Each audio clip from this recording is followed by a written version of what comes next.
America ഈയിടെ 2 രാജ്യങ്ങളിലെ ഭരണകൂടങ്ങൾക്ക് ചീത്ത സർട്ടിഫിക്കറ്റ് നൽകി. റഷ്യൻ പ്രസിഡന്റിനെ US പ്രസിഡന്റ് യുദ്ധക്കുറ്റവാളി എന്ന് വിളിച്ചതാണ് ഒന്ന്. മറ്റേത് മ്യാൻമറിൽ അന്ന് പട്ടാളം നടത്തിയത് വംശഹത്യ തന്നെ എന്ന് US സ്റ്റേറ്റ് സെക്രട്ടറി സ്ഥിരീകരിച്ചതും. കാര്യങ്ങൾ വസ്തുനിഷ്ഠമായി വിലയിരുത്തുന്നവർക്ക് ഇത് രണ്ടും ശരി തന്നെ എന്ന് പറയേണ്ടി വരും. 2 ആഴ്ച മുൻപാണ് വ്ളാദിമിർ പുടിനെ ജോ ബൈഡൻ യുദ്ധക്കുറ്റവാളി എന്ന് വിശേഷിപ്പിച്ചത്. വാർത്താ സമ്മേളനം തീരുമ്പോഴാണ് ഒരു റിപ്പോർട്ടർ ചോദിച്ചത് പുടിനെ യുദ്ധക്കുറ്റവാളി എന്ന് പറയാനാകുമോ എന്ന്. ഇല്ല എന്ന് പറഞ്ഞ് നീങ്ങിയ ബൈഡൻ തിരിച്ചു വന്ന് പറഞ്ഞു അതെ, യുദ്ധക്കുറ്റവാളി തന്നെ എന്ന്.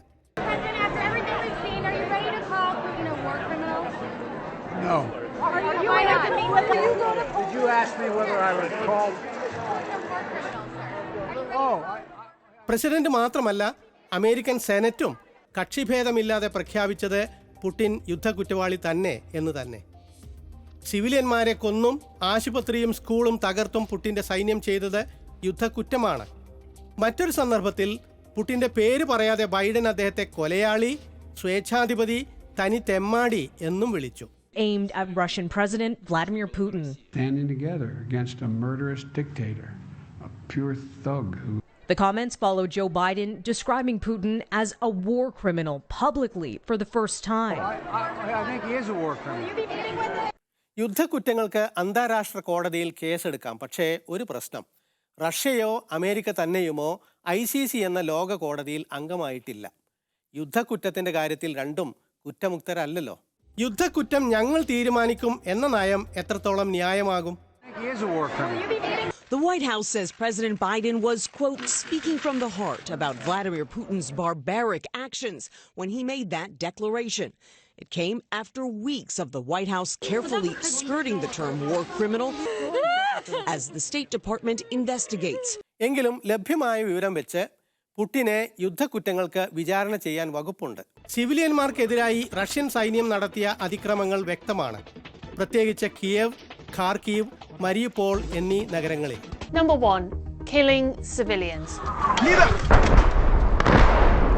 Russia has caused hundreds of civilian deaths since this war began.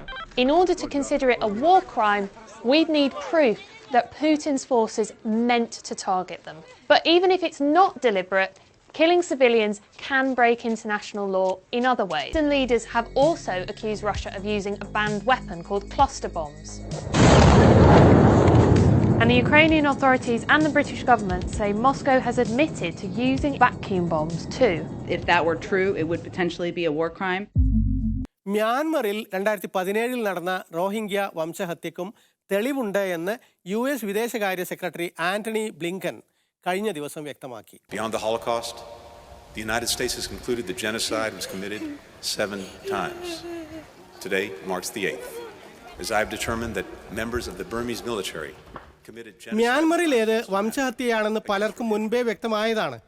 America കൂടി ഇപ്പോഴത് സമ്മതിച്ചിരിക്കുന്നു. റോഹിംഗ്യ അഭയാർത്ഥികളിൽ നിന്നും കൂറുമാറിയ പട്ടാളക്കാരിൽ നിന്നും അടക്കം തെളിവുകൾ ശേഖരിച്ച ശേഷമാണ് ഇത്. വംശഹത്യയും മനുഷ്യരാശിക്കെതിരായ കുറ്റകൃത്യങ്ങളും മ്യാൻമറിൽ സൈനിക ഭരണകൂടം നടത്തി എന്ന ആരോപണം ഇപ്പോൾ ശരിവെക്കുകയാണ് US സർക്കാർ. The trauma experienced by the Rohingya is undeniable. The flight of hundreds of thousands after the military attacked them is well documented. But the decision by the US to use the term genocide to describe the violence inflicted on these people. കൂട്ടത്തിൽ മറ്റൊരു കാര്യം, മറ്റു പലയിടത്തും എന്ന പോലെ മ്യാൻമറിലും Facebook വംശവിദ്വേഷം പരത്തി വംശഹത്യക്ക് ബലം നൽകി എന്ന് ആരോപണമുണ്ട്. വീഴ്ച സമ്മതിച്ച കമ്പനി തിരുത്തുമെന്ന് പറഞ്ഞെങ്കിലും അതുണ്ടായില്ലത്രേ.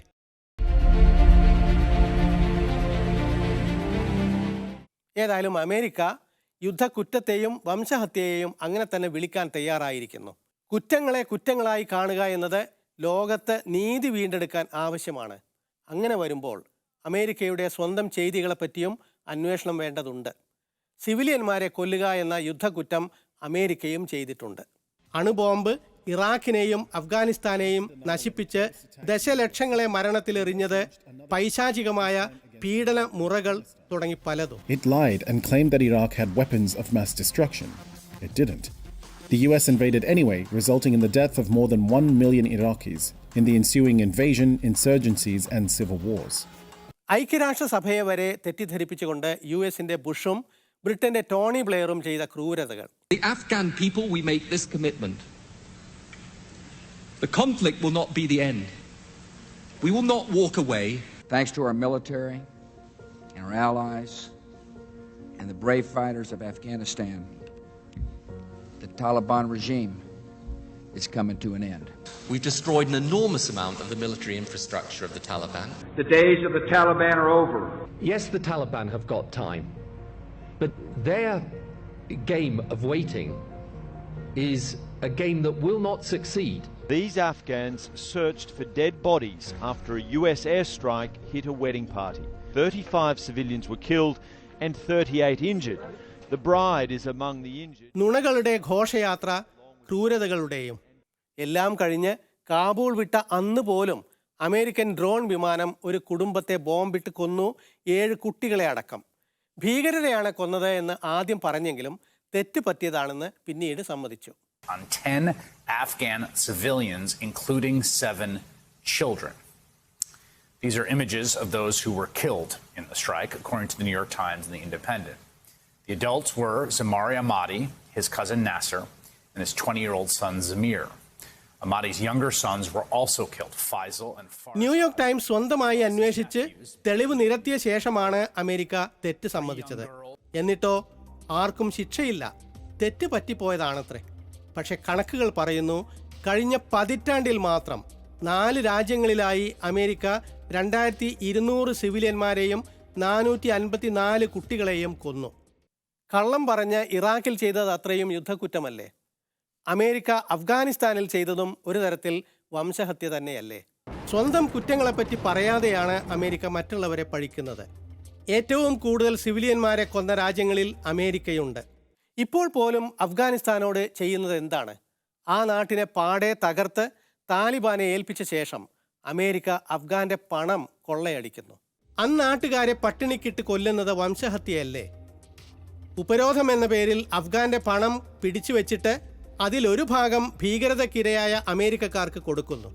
പതിറ്റാണ്ടുകാലം അമേരിക്ക അഫ്ഗാനോട് ചെയ്തതിനല്ലേ നഷ്ടപരിഹാരം നൽകേണ്ടത്? വംശഹത്യ മ്യാൻമറിൻ്റേതു മാത്രമല്ല, ഇസ്രായേലിൻ്റേതുമുണ്ട്. യുദ്ധക്കുറ്റം റഷ്യയുടേതു മാത്രമല്ല, ഇസ്രായേലിൻ്റേതുമുണ്ട്. വേണ്ടതിലേറെ തെളിവുകൾ ആംനസ്റ്റി ഇന്റർനാഷണൽ നൽകിയിട്ടുമുണ്ട്. Fragmentation of the Palestinian society and the dispossession of their lands are key pillars of Israel's apartheid system to maintain domination and control. But there's more. എല്ലാ രാഷ്ട്ര നായകന്മാർക്കും അടിയന്തരമായി കണ്ണാടി വാങ്ങിക്കൊടുക്കണം. മ്യാൻമറിലെ വംശഹത്യയാണ് എന്ന തിരിച്ചറിവ് നല്ലതാണ്. റഷ്യൻ പ്രസിഡന്റ് യുദ്ധക്കുറ്റവാളിയാണ് എന്നറിയുന്നതും കൊള്ളാം. പക്ഷേ ഇതോടൊപ്പം കണ്ണാടിയിൽ കൂടി ഒന്ന് നോക്കണം അമേരിക്ക.